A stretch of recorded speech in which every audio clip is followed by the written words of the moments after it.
Filosofía aquí y ahora. Movimientos políticos en Argentina.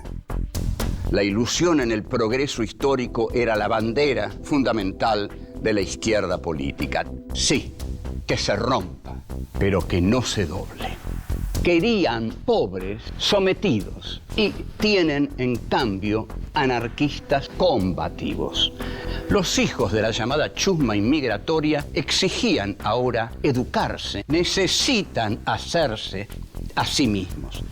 La conciencia política de los militantes aparece en la praxis.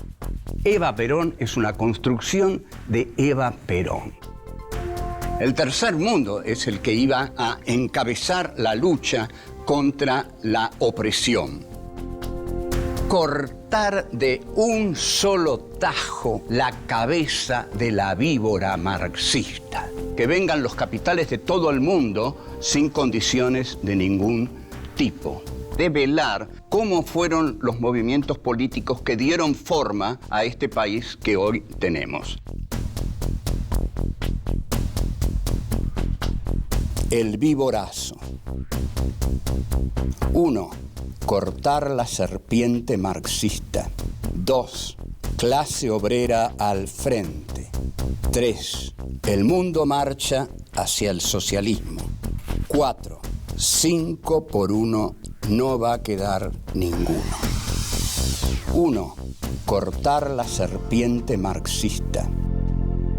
La muerte y el secuestro del general Aramburu, que ocurren el 29 de mayo de 1970, a un año del Cordobazo y también en el Día del Ejército, trae consecuencias importantísimas, digamos, no quiero decir a nivel, pero bueno, voy a decir a nivel porque soy argentino, a nivel político. Juan Carlos Onganía, el hombre que había dicho que iba a permanecer 30 años en el gobierno, renuncia.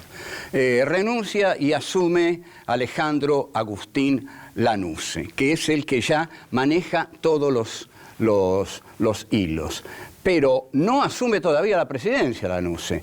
Nos hace traer a un nuevo presidente. A ver, ¿cómo se votaba en esos años? A ver si lo entendemos bien. ¿Cómo se votaba en esos años? Bueno, no se votaba.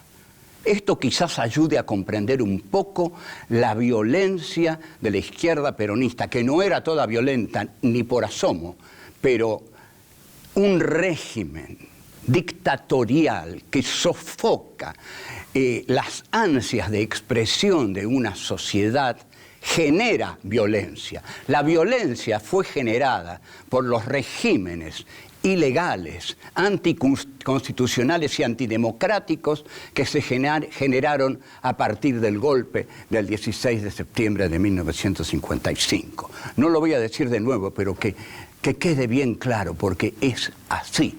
Eso es lo que genera violencia. Lo que genera la violencia es el no dar cauce a la genuina expresividad democrática de las mayorías populares.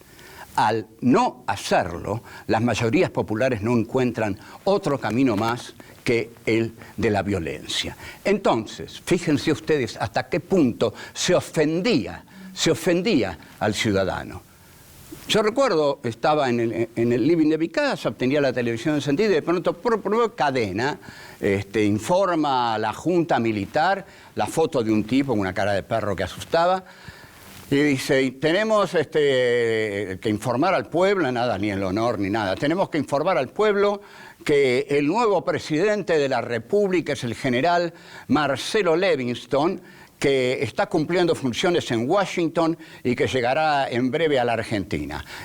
Nada más. O sea, venía de Washington. ¿Qué estaba haciendo en Washington?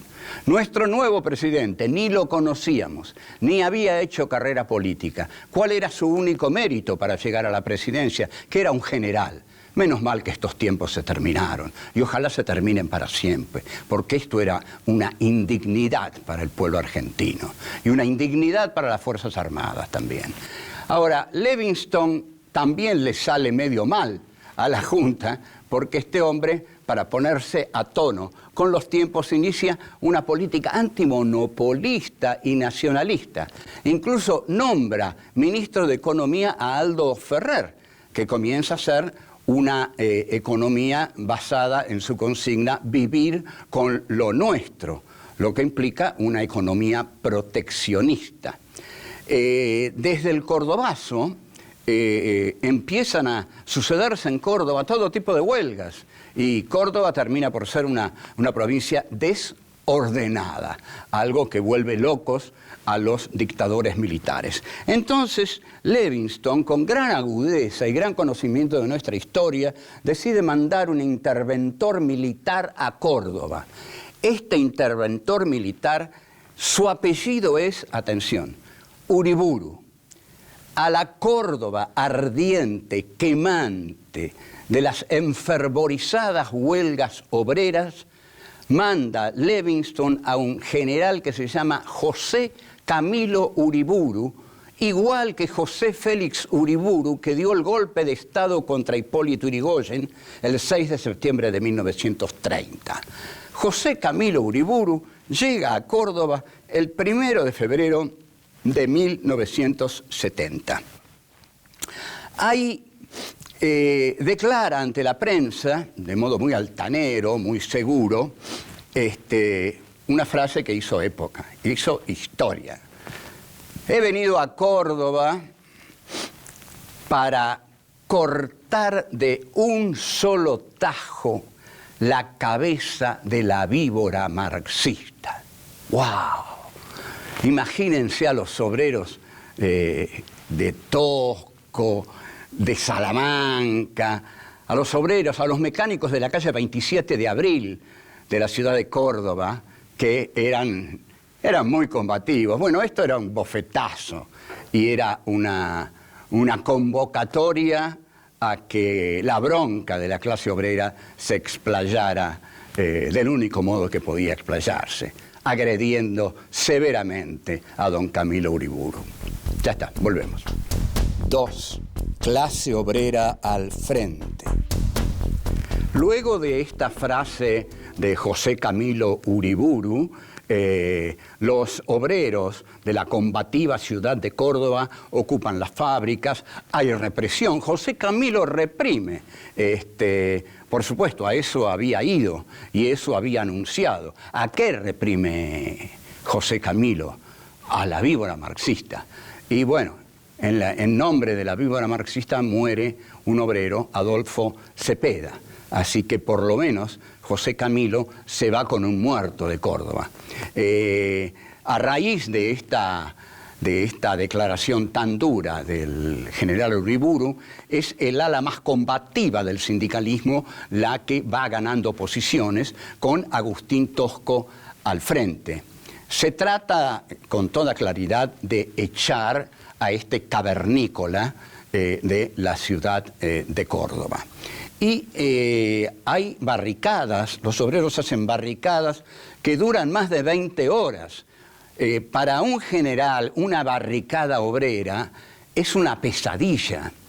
Cuando los obreros hacen barricadas por el golpe de Menéndez de 1951 a Perón, Ángel Solari, muy fiel a Perón, va y le dice: general, lo único que empañó la jornada fueron esas barricadas obreras. No necesitamos barricadas obreras para defender su gobierno. Está el ejército. Bueno, las barricadas obreras estuvieron en el Cordobazo y junto con los sindicalistas de Citrac, Citram, con los camioneros, con los mecánicos de la calle 27 de Abril, con todos ellos militantes, recogen el nombre que lanzó José Camilo Uriburu, de la víbora marxista a la cual el descendiente de José Félix Uriburu iba a cortar de un solo tajo. El sindicalismo combativo saca la palabra víborazo. Lo que vamos a hacerle a este hombre es un víborazo. Y el diario La Voz del Interior, que no es marxista ni lo será, dibuja a una víbora en tapa, primera plana, a una víbora que se devora a José Camilo Uriburu, que era lo que estaba ocurriendo. Su propia víbora La víbora que él denunció se lo devora. José Camilo renuncia entonces el 17 de marzo y estuvo poco más de un mes y medio en Córdoba. Es toda una historia. Yo cuando viví esto, muy jovencito, pensé, alguna vez tengo que hacer una novela de esto. Hay que hacer una novela, espero hacerla, si el tiempo me da tiempo. Y el viborazo fue un hecho esencialmente liderado por la clase obrera sindicalizada. Y había una ideología de cambio en el país, ideologías revolucionarias que impedían que un payaso de apellido Uriburu dijera una frase tan tradicionalmente conservadora, apestosamente conservadora, como voy a cortarle de un solo tajo la cabeza a la víbora marxista. No aguantó ni un mes y medio José Camilo Uriburu en la Córdoba revolucionaria de comienzos de 1970. Hay convicciones muy fuertes en estos obreros. Las convicciones de los obreros cordobeses son las que marcan la muerte de las convicciones de José Camilo Uriburu, que eran unas convicciones torpes. No hay duda que este hombre era un ultraderechista, pero no sabía ni siquiera manejarse en política. Entonces, tanto Levingston como José Camilo Uriburu querían hacer de la clase obrera una víbora marxista. Pero no pudieron. Sin embargo, seguramente Tosco sabía que las fuerzas represivas son muy poderosas, eran muy poderosas en la Argentina, y que la lucha iba a ser muy difícil. Y Osvaldo Bayer cuenta que en 1961 asistió a una conferencia de Ernesto Che Guevara, y Ernesto Che Guevara dijo que la revolución era posible en América Latina, en un texto que se llama Cuba, excepcionalidad histórica o vanguardia en la revolución. Para el Che está claro, vanguardia de la revolución latinoamericana. Cuba entonces empieza a exportar su revolución hacia territorios que están muy armados y ante un Estados Unidos que ya no va a permitir una nueva expresión marxista en América Latina, tal como lo demostró con don Salvador Allende. Entonces, cuando Bayer le dice al Che, cuidado, porque las fuerzas de represión en Argentina son muy poderosas, el Che le dice, despectivo, son todos mercenarios. Bueno, sí, eran todos mercenarios, pero no existía la banalidad del mal, ese invento de Hannah Arendt. Estaban tremendamente ideologizados, llenos de odio. Donde veían un marxista, lo mataban. En Córdoba, luego de la derrota de la izquierda de Tosco, Salamanca, y luego que Navarro, este comisario Navarro, lo echan Obregón, Carmen Atilio López, toma el gobierno el brigadier Lacabane y da rienda suelta a la AAA, ya cuando Perón se muere. Y ahí se desata una masacre directamente. Masacre que en un texto que se llama Meditación del Elegido, Mariano Grondona justifica diciendo que el elegido para hacer esa tarea desagradable es José López Rega. Bravo, bravo, bravo. Terminamos aquí. 3. El mundo marcha hacia el socialismo. El contexto mundial en que se desarrollaban estos hechos de la Argentina era interpretado como muy favorable para cualquier cambio revolucionario. Es decir, Estados Unidos, el imperialismo básicamente, se hundía en Vietnam. Era derrotado en Vietnam por la guerrilla vietnamita. Lo que se olvidaba es que la guerrilla vietnamita era el pueblo vietnamita en armas. Y olvidaba también que la guerrilla vietnamita tenía a su frente al general Giap, a quien William Colby, un jefe de la CIA, considera el más extraordinario estratega militar del siglo XX. Francia había perdido la batalla de Argelia. ¿Por qué? La pierde cuando todo el pueblo argelino sale a la calle formando parte o apoyando al Frente de Liberación Argelino, pero el Frente de Liberación Argelino tiene sus raíces hundidas en el pueblo argelino, algo que las organizaciones armadas que decían adherir al peronismo, para nada, en absoluto, terminan siendo foquistas. El foquismo lleva al aislamiento de las masas, lleva al núcleo foquista a la soberbia iluminista y a la soledad. Por otro lado, se pensaba que Fidel había hecho la revolución en Cuba. Sí, una revolución muy peculiar, sin quitarle valentía, mérito, todo lo que se quiera a Fidel, pero Estados Unidos estaba totalmente distraído, no los molestó para nada, lo primerearon, digamos. El otro hecho que incidía mucho en la fracción maoísta de la izquierda peronista era Mao, por supuesto, y los guardias rojos, y la revolución cultural, y el libro rojo de Mao. Todo eso hacía un conjunto que ilusionaba mucho a todos y les hacía decir: el mundo marcha hacia el socialismo, somos parte de la lucha del tercer mundo. Todo esto formaba también parte de la Guerra Fría. La Guerra Fría continuaba y la Unión Soviética asustaba a Estados Unidos con el aval que le daba a la llamada subversión en América Latina. Tampoco era demasiado el aval que le daba la Unión Soviética, porque eran los años de la coexistencia pacífica. Por algo se va Ernesto Guevara de Cuba, porque le dice a Castro: yo con la coexistencia pacífica no la voy. Una revolución no vive del cheque mensual de los soviéticos, así que me voy a hacer la revolución a Bolivia. Los norteamericanos tardan en advertir, recién lo advierten cuando se los dice un periodista, Herbert Matthews, que había viajado a Cuba y había hablado con el Che, que estos muchachos de Cuba eran muy comunistas en realidad, que no eran unos pintorescos barbudos. Y esto sí ya alarma mucho a Estados Unidos y se acaba la cosa en el Cono Sur.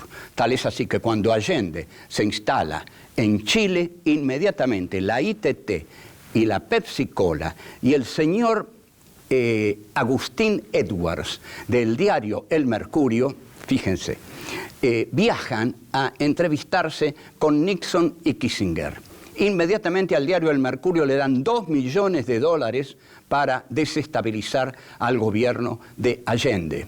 Y los militares norteamericanos dicen: otro Castro en América Latina, come on, dice, come on. O sea que eso también habría que haberlo mirado. La confianza en la voluntad revolucionaria del militante era tan enorme que se creía que su voluntad iba a poder con la realidad.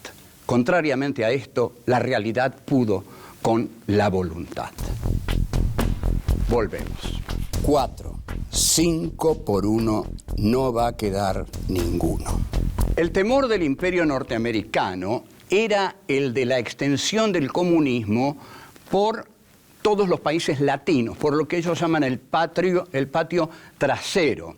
Y hay que tener mucho cuidado porque cuando hablamos del temor del imperialismo, ese temor suele ser sanguinario, ese temor es tan grande y esa paranoia está tan fomentada por los medios de difusión que el pueblo tiene miedo. Entonces el complejo militar industrial sale para decirle al pueblo: nosotros los vamos a salvar. Y entran en cualquier parte, como fundamentaron la revolución de Pinochet, que es una creación de la CIA.